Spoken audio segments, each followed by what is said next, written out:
যে কোনো কোম্পানি বা যে কোনো ওয়ার্ডের এলইডি বাল্ব যখন প্রবলেম হয়ে যায় তখন সেই এলইডি বাল্বগুলোকে রিপেয়ারিং করে নিতে হয়। রিপেয়ারিং করার পর আবার এই এলইডি বাল্বগুলোকে দীর্ঘদিন ব্যবহার করা যায়। প্রথমে যে সমস্যাটা আপনাদেরকে বলবো, অনেক সময় কি হয়, এই ধরনের এলইডি বাল্বগুলো যে কোনো ওয়ার্ডের বা যে কোনো কোম্পানি এলইডি বাল্বগুলো রিপেয়ারিং করার আগে আপনাদেরকে যে সিস্টেমটা আমি দেখিয়ে দেবো, খোলার যে সিস্টেমটা, প্রথমে এই এলইডি বাল্বগুলো রিপেয়ারিং করতে গেলে প্রথমে ফার্স্ট স্টেপ, উপরে যে ডিফিউজারটা আছে ডিফিউজারটাকে খুলতে হয়। ডিফিউজারটাকে না খুললে কোনো রকমভাবে এলইডি বাল্বটাকে রিপেয়ারিং করা যায় না। এবার আপনাদেরকে বলে দিই, এলইডি বাল্বের ভিতরে দুটো ডিভাইস আছে। আমি আপনাদেরকে খুলেও দেখিয়ে দেবো, চাইলেও দেখাবো, কি প্রবলেম আছে সেটাও দেখাবো, সব কিছু আমি আপনাদেরকে এই ভিডিওটার মাধ্যমে দেখিয়ে দেবো। আর এই ভিডিওটা যদি আপনারা সম্পূর্ণ দেখেন তাহলে এই ধরনের যে কোনো কোম্পানি যে কোনো ওয়ার্ডের এলইডি বাল্ব রিপেয়ারিং করতে আপনাদের কোনো রকম সমস্যা হবে না। এলইডি বাল্বের ভিতরে দুটো ডিভাইস থাকে, একটা হচ্ছে এখানে দেখতে পাচ্ছেন এই ধরনের ডাইভার সার্কিট থাকে, আর উপরে যে এমসিবিসিবি প্যানেলটা দেখতে পাচ্ছেন এই ধরনের এমসিবিসিবি প্যানেল থাকে। এই দুটো ডিভাইস নিয়ে একটা এলইডি বাল্ব। এবার অনেক সময় কি হয়, এলইডি বাল্বগুলো যখন প্রবলেম হয় কখনো কি হয় এই ধরনের এমসিবিসিবি প্যানেলটার প্রবলেম হয়ে যায়, কখনো আবার ডাইভার সার্কিটের প্রবলেম হয়। এই ধরনের যে ডাইভার সার্কিটগুলো আমার কাছে দেখতে পাচ্ছেন, এই ধরনের ডাইভার সার্কিট যখন প্রবলেম হয় তখন এইখানে যে পার্টসগুলো দেখতে পাচ্ছেন, এইখানে কিছু কেমন পার্টস আছে, এই পার্টসগুলো চেঞ্জ করে দিলে ডাইভার সার্কিটটা পুরোপুরিভাবে ওকে হয়ে যায়। এইখানে যে এমসিবিসিবি প্যানেলটা দেখতে পাচ্ছেন, এই এমসিবিসিবি প্যানেলগুলো অনেক সময় নতুনও চেঞ্জ করতে হয়, আবার নতুন না চেঞ্জ করেও এই এমসিবিসিবি প্যানেলগুলোকে, এসএমডি প্যানেলগুলোকে পুরোপুরিভাবে রিপেয়ারিং করা যায়। রিপেয়ারিং করার পরও দীর্ঘদিন এলইডি বাল্বটাকে ব্যবহার করা যায়। আমি আপনাদেরকে একদম নতুন সিস্টেমে এলইডি বাল্বটাকে রিপেয়ারিং করে দেখাবো, কোনো রকম খরচা ছাড়া। নিজেরা নিজেদের বাসা বাড়িতেই এই কাজটা করতে পারবেন। জাস্ট কিছুটা সময় আপনাদের লাগবে, খুব বেশি হলে 5 থেকে 10 মিনিট যদি সময় দেন, যে কোনো কোম্পানি যে কোনো ওয়ার্ডের এলইডি বাল্ব কোনো রকম খরচা ছাড়া আপনারা নিজেরা নিজেদের বাসা বাড়িতেই করে নিতে পারবেন। এবার আপনাদেরকে স্টেপ বাই স্টেপ দেখিয়ে দেবো, খোলা থেকে লাগানো থেকে প্রবলেম সলভ করা থেকে সব কিছু এ টু জেড প্রবলেম আপনাদেরকে আমি এই ভিডিওটার মাধ্যমে দেখিয়ে দেবো। এইখানে এবার ডিফিউজারটা যে আমি খুলবো, ডিফিউজারটা খোলার সিস্টেমটা আপনাদেরকে দেখিয়ে দিই। এই ধরনের ট্যান্সার বা এই ধরনের যদি চাকু নেন তাহলে এই ডিফিউজারটা খুলতে অনেকটা সোজা হবে। এই ট্যান্সারটাকে এইভাবে এইভাবে যদি চাপ দেওয়া হয়, আস্তে আস্তে হালকা হালকা করে যদি চাপ দেওয়া হয়, তাহলে এইখানে যে লকটা থাকে, অনেক সময় কি হয় এইখানে যে গামগুলো লাগানো থাকে, ওই গামগুলো লাগানোর জন্য অনেক সময় খোলার সমস্যা হয়। তো এইভাবে যদি চাপ দিয়ে যদি খোলেন তাহলে কি হবে, এখানে ডিফিউজারটা খুলতে কোনো রকম সমস্যা হবে না, প্লাস কোনো রকম ভাঙার ভয় থাকবে না, সহজেই আপনারা খুলে নিতে পারবেন। এইভাবে হালকা হালকা করে চাপ দেবো, এইভাবে হালকা হালকা করে চাপ দেবো। চাপ দিলে অটোমেটিক হালকা করে চাপ দিলেই, একটু চাপ দিতে হবে, চাপ দিলেই এখানে দেখতে পাচ্ছেন এখানে অনেকটা এইখানটা জায়গাটা অনেকটা ফাঁকা হয়ে গেছে, তার মানে খুলে গেছে। এইভাবে আপনারা খুলে নেবেন, বা আমি যে সিস্টেমটা দেখালাম এই সিস্টেমেই আপনারা খুলতে পারবেন। এইভাবে চাকু দিয়ে এইভাবে চাপ দিলে, যেভাবে আমি চাপ দিলাম, চাপ দিলেই খুলে যাবে। এবার আপনাদেরকে দেখিয়ে দেবো ভিতরে যে ডাইভার সার্কিটটা ভালো আছে বা উপরে যে এমসিবিসিবি প্যানেলটা ভালো আছে বা ডাইভার সার্কিটটা খারাপ আছে বা এটা খারাপ আছে, সেটা চেক করার পদ্ধতি আছে। আমি পদ্ধতিগুলো দেখিয়ে দিচ্ছি। আমি প্রথমে আউটপুট যে ভোল্টেজটা, এখানে যে এমসিবিসিবি প্যানেলটা জ্বলে, এটা এই প্যানেলটাকে জ্বালাতে গেলে মিনিমাম 80 থেকে 100 ভোল্টেজ লাগে। 80 থেকে 100 ভোল্টেজ ডিসি ভোল্টেজ যদি থাকে তাহলে এই এমসিবিসিবি প্যানেলটা পুরোপুরিভাবে জ্বলবে। তো প্রথমে আমি ড্রাইভার সার্কিটটাকে দেখে নেবো, ড্রাইভার সার্কিটটা থেকে ভোল্টেজটা আসছে কি আসছে না। তার জন্য আমি সরাসরি লাইনের সাথে সংযুক্ত করব হোল্ডারের সাথে। এখানে আমি হোল্ডারের সাথে সংযুক্ত করে নিলাম। হোল্ডারের সাথে সংযুক্ত করে নেওয়ার পর এখানে যে সাপ্লাইটা আছে সাপ্লাইটা আমি মেপে নেবো। এখানে মাল্টিমিটারে আমি 200 রেঞ্জে রাখছি। আপনাদের কাছে যদি মাল্টিমিটার না থাকে তাহলেও এই কাজটা করতে পারবেন, আমি সেই সিস্টেমটাও আপনাদেরকে দেখিয়ে দেবো। এইখানে মাল্টিমিটারটা রাখলাম, এখানে এবার জাস্ট আমি টাচ করব মাল্টিমিটারের কর্ডগুলো, এখানে টাচ করে আমি আপনাদেরকে দেখিয়ে দিচ্ছি ভোল্টেজটা কতটা আছে। এইখানে ভোল্টেজটা এইখানে দেখতে পাচ্ছেন মোটামুটি ভোল্টেজ আছে, এখানে 96 ভোল্টেজ আছে। তো 96 যদি ভোল্টেজ থাকে তার মানে ভিতরের যে ড্রাইভার সার্কিটটা পুরোপুরিভাবে ওকে আছে। আমি আরেকবার দেখে নেবো ভোল্টেজটা কতটা আছে। এখানে ভোল্টেজটা আমি আরেকবার দেখিয়ে দিচ্ছি আপনাদেরকে। এখানে এখানে দেখতে পাচ্ছেন 95 96 ভোল্টেজ আছে, তার মানে ভিতরে ড্রাইভার সার্কিটটা পুরোপুরিভাবে ঠিক আছে। এবার মাল্টিমিটার ছাড়া কিভাবে আপনারা ড্রাইভার সার্কিটটা ঠিক আছে নাকি বুঝবেন। এইখানে দেখুন আমি এলইডি বাল্বটা খুলে নিলাম, খুলে নেওয়ার পর এই ধরনের কভার দেওয়া চিমটি দিয়ে আমি এখানে শর্ট করব। তো এইখানে দেখতে পেলেন একটা ফায়ারিং হলো, তার মানে এখানে কিছুটা মোটামুটি 100%-এর মধ্যে 60% বোঝা যাবে এখানে ভিতরে ড্রাইভার সার্কিটটা পুরোপুরিভাবে ওকে আছে, কোনো রকম সমস্যা নেই। তবে 100% শিওর নয়, তো মোটামুটি এইভাবে আপনারা চেক করে নিতে পারবেন ড্রাইভার সার্কিটটা ঠিক আছে কিনা মাল্টিমিটার ছাড়া। এরপর এমসিবিসিবি প্যানেলটা এখানে তো দেখে নিলাম, প্রথমে ড্রাইভার সার্কিটটা পুরোপুরিভাবে ঠিক আছে। এবার উপরে যে এমসিবিসিবি প্যানেলটা আছে, এই এমসিবিসিবি প্যানেলটা কী প্রবলেম আছে সেটা ফাইন্ড আউট করব। তারপরে আপনাদেরকে দেখাবো এই এমসিবিসিবি প্যানেলটাকে বা এই এলইডি বাল্বটাকে কীভাবে পুরোপুরিভাবে জ্বালাবেন কোনো রকম খরচা ছাড়া। এবার এখানে আমি হোল্ডারের সাথে সংযুক্ত করব। হোল্ডারের সাথে দেখুন এইখানে যে এসএমডি এলইডিগুলো দেখতে পাচ্ছেন, এইখানে একটা এলইডি কিন্তু এসএমডি এলইডি ব্ল্যাক হয়ে আছে, এখানে দেখতে পাচ্ছেন। এইখানে আর কোনো এলইডি কিন্তু কোনো রকমভাবে ব্ল্যাক নেই, পুরার বা কোনো রকম চিহ্নিত নেই, তার মানে এখানে বোঝা যাচ্ছে এই এসএমডি এলইডিটা ফিউজ হয়ে গেছে। তবু অনেক সময় কি হয়, অনেক এমসিবিসিবি প্যানেলে দেখা যায় এসএমডি এলইডিগুলো কোনো রকম ব্ল্যাক কালার থাকে না বা কোনো কিছু দেখে বোঝা যায় না কোন এসএমডি এলইডিটা খারাপ আছে। আপনাদেরকে সিস্টেমটা দেখিয়ে দেবো, দুরকম সিস্টেম দেখাবো, এই দুরকম সিস্টেমই আপনারা ফলো করবেন। এই দুরকম সিস্টেমে আপনারা চেক করতে পারবেন কোন এসএমডি এলইডিটা খারাপ আছে। এখানে আমি সরাসরি লাইনের সাথে সংযুক্ত করলাম। এই ধরনের কভার দেওয়া চিমটি নেবেন একটা, অবশ্যই এইভাবে কভার করে নেবেন। আর এই ধরনের কভার দেওয়া চিমটি মার্কেটে এখন অ্যাভেলেবেল কিনতে পাওয়া যায়, তো সেই চিমটিটাও আপনারা কিনে নিতে পারবেন। এইখানে আমি প্রথমে অন্য এসএমডি এলইডি আমি টাচ করে দেখে নেবো। এখানে দেখতে পাচ্ছেন কোনো রকমভাবেই কোনো এলইডি জ্বলছে না বা এখানে এমসিবিসি প্যানেলটা জ্বলছে না। এইখানে এবার এই এসএমডি এলইডিটাকে আমি টাচ করে দেখব। এইখানে দেখে নেবো, এখানে ভালো করে আমি টাচ করব, টাচ করে দেখব। এখানে দেখতে পাচ্ছেন পুরোপুরিভাবে এখানে এমসিবিসি প্যানেলটা জ্বলছে। এবার এখানে 1 নম্বর পদ্ধতি দেখালাম, আর 1 নম্বর পদ্ধতি আর 2 নম্বর পদ্ধতি এবার আপনাদেরকে দেখাবো। এই ধরনের তার আপনাদের একটা লাগবে, তো তারটা আমি এইভাবে যখন টাচ করব, এইভাবে যখন টাচ করব তখন এখানে এসএমডি এলইডিটা জ্বলবে। চিমটির জায়গায় এই তারটা নিয়ে আমি আপনাদেরকে দেখিয়ে দিচ্ছি। এইখানে তারটাকে এইভাবে এসএমডি এলইডির জায়গায় এইভাবে নিয়ে এইভাবে আমি টাচ করে দেখব এসএমডি এলইডিটা জ্বলছে কি জ্বলছে না। তবে টাচ করার সময় খুবই ভালো করে টাচ করতে হবে, নাহলে কিন্তু জ্বলবে না। এখানে দেখতে পাচ্ছেন জ্বলছে, তার মানে এইভাবে আপনারা প্রত্যেকটা এসএমডি এলইডিকে এইভাবে একটা একটা করে চেক করবেন এই তার দিয়ে, চিমটি যদি না থাকে। দুটো পদ্ধতি আমি দেখিয়ে দিলাম, দুটো পদ্ধতি আপনারা ফলো করবেন। এরপর আপনাদেরকে দেখিয়ে দেবো এই এসএমডি এলইডিটা এখানে এমসিবিসিবি প্যানেলটা না চেঞ্জ করে কিভাবে আপনারা এই এলইডি বাল্বটাকে পুরোপুরিভাবে রিপেয়ারিং করবেন।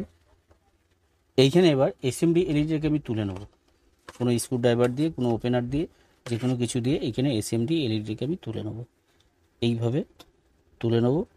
তবে এসএমডি এলইডিটা তোলার সময় লক্ষ্য রাখবেন পাশের যে এসএমডি এলইডিগুলো আছে ওই এলইডিগুলো কোনো রকমভাবে যেন নষ্ট না হয়, তার জন্য আপনারা সাবধানে এই কাজটা করবেন। এখানে এসএমডি এলইডিটাকে আমি এইভাবে স্ক্রুড্রাইভার দিয়ে তুলে নেব, এইভাবে। কেননা অনেক সময় কি হয় এইখানে শর্ট লাগতে পারে, ওই জন্য আপনারা এইভাবে ডিসচার্জ করে নেবেন, এইভাবে ডিসচার্জ করে নেবেন।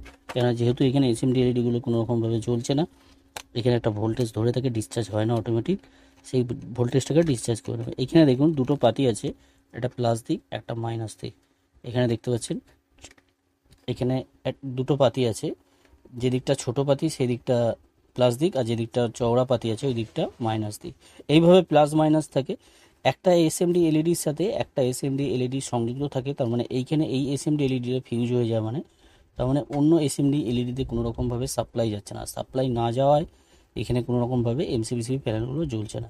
এবার এইখানে যে দুটো পয়েন্ট আছে, এখানে দেখতে পাচ্ছেন দুটো পয়েন্টের মাঝখানে ফাঁকা আছে, এই ফাঁকা অংশটাকে আমি কোনো রকমভাবে সোল্ডারিং আয়রন দিয়ে শর্ট করব না, শর্ট না করে আপনাদেরকে দেখিয়ে দেবো। এইখানে আমার হাতে দেখতে পাচ্ছেন একটা সিলিংচি আছে, ইঞ্জেকশনের সিলিংচি। এই সিলিংচিটা দিয়ে আমি রিপেয়ারিং করে দেখাবো, একদম নতুন সিস্টেম আপনাদেরকে দেখিয়ে দেবো কোনো রকমভাবে শর্ট না করে। এইখানে এবার সিলিংচির এইখানে যে ছুঁচটা দেখতে পাচ্ছেন, এই ছুঁচটা কিছুটা অংশ কেটে নেব। এইখানে আমি কিছুটা অংশ কেটে নিয়ে এখানে কাতুরি দিয়ে আমি কেটে নেবো। তো কাটার সময় একটু দেখবেন, কেননা ছিটকে অনেক সময় বেরিয়ে চলে যায় অনেক সময়, কেননা এইখানে আমি কিছুটা অংশ কেটে নেবো কাতুরি দিয়ে। কেটে নিয়ে তারপর আপনাদেরকে দেখিয়ে দিচ্ছি, কেননা হাত দেবেন না, হাত দিলে অনেক সময় কি হয় অনেক সমস্যার সম্মুখীন হতে পারে। তার জন্য হাত দেবেন না একদম। হাত দিলে হাতে অনেক সময় এই ছুঁচালো জিনিস হাতে অনেক সময় মুখে যেতে পারে, তার জন্য হাত দেবেন না। এইখানে এবার এইখানে এই এই সিলিংসি যে ছুঁচটা আমি এখানে কাটলাম, এটা এই জায়গায় আমি বসিয়ে দেবো। এই জায়গায় বসিয়ে নেওয়ার পর এখানে আমি একবার আপনাদেরকে জ্বালিয়ে দেখিয়ে দিচ্ছি। এখানে বসিয়ে নিলাম, ভালো করে আমি বসিয়ে নেবো। বসিয়ে নেওয়ার পর আপনাদেরকে জ্বালিয়ে দেখিয়ে দেবো একবার কতটা লাইট হচ্ছে। এখানে দেখতে পাচ্ছেন, এখানে আমি বসিয়ে নিলাম। বসিয়ে নেওয়ার পর তো ভিডিওটা অবশ্যই লাস্ট পর্যন্ত দেখবেন। এরপরও আমি আরও কিছু টিপস আপনাদেরকে দেখিয়ে দেবো। এখানে আমি তো দেখুন, এখানে আমি যখন লাগালাম কোনো রকমভাবে জ্বলছে না, কেন এখানে ঠিকঠাকভাবে টাচ না হলে তাহলে কোনো রকমভাবেই জ্বলবে না। এখানে দুটো পয়েন্টের সাথে ঠিকঠাকভাবে টাচ হতে হবে, টাচ না হলে কিন্তু কোনো রকমভাবেই জ্বলবে না। ওই জন্যই এটা জ্বলছে না। এটা আমি ভালো করে এটা বসিয়ে নিলাম। বসিয়ে নেওয়ার পর আরেকবার আমি দেখে নেব জ্বলছে কি জ্বলছে না। তো এখনও জ্বলছে না, তার মানে এইখানে যে এসএমডি এলইডিটা আছে, এখানে দেখতে পাচ্ছেন এখানে যে এসএমডি এলইডিটা আছে, এই এসএমডি এলইডিটার এই জায়গাটাকে ভালো করে পরিষ্কার করে নিতে হবে। এইভাবে ভালো করে পরিষ্কার করে নিতে হবে, কেননা এখানে কিছুটা সালফার থাকে, সেই সালফারের জন্য আয়রনের জন্য এখানে ঠিকঠাকভাবে টাচ হয় না। এখানে আমি ভালো করে পরিষ্কার করে নেব। পরিষ্কার করে নেওয়ার পর এখানে আমি আর একবার লাগাবো, লাগিয়ে দেখে নেব এখানে টাচ ঠিকঠাক হচ্ছে নাকি। তবে আমি পার্মানেন্ট যে সলিউশন, সেই সলিউশন করে আপনাদেরকে দেখাবো। অবশ্যই ভিডিওটা লাস্ট পর্যন্ত দেখবেন। এখানে আমি টাচটা করে আপনাদেরকে দেখিয়ে তারপর আমি দেখিয়ে দিচ্ছি, কেন এখানে যে অংশটা, এই অংশটা এখানে আমি বসিয়ে দেবো। এই অংশটাকে আমি এখানে এই জায়গাটায় বসিয়ে দেবো। বসিয়ে দেওয়ার পর আমি দেখে নেবো আর একবার এলইডি বাল্বটা জ্বলছে কি জ্বলছে না।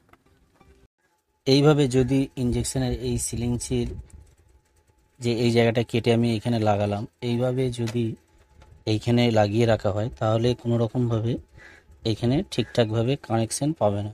কেন আমি অনেকবার করে আপনাদেরকে দেখাবার চেষ্টা করলাম, এইখানে ঠিকঠাকভাবে কানেকশন পাবে না। তার জন্য আমি আপনাদেরকে সিস্টেম দেখিয়ে দেবো যাতে করে কানেকশনটা ঠিকঠাকভাবে পায় বা কোনো রকমভাবে যাতে লুজ কন্ট্যাক্ট না থাকে।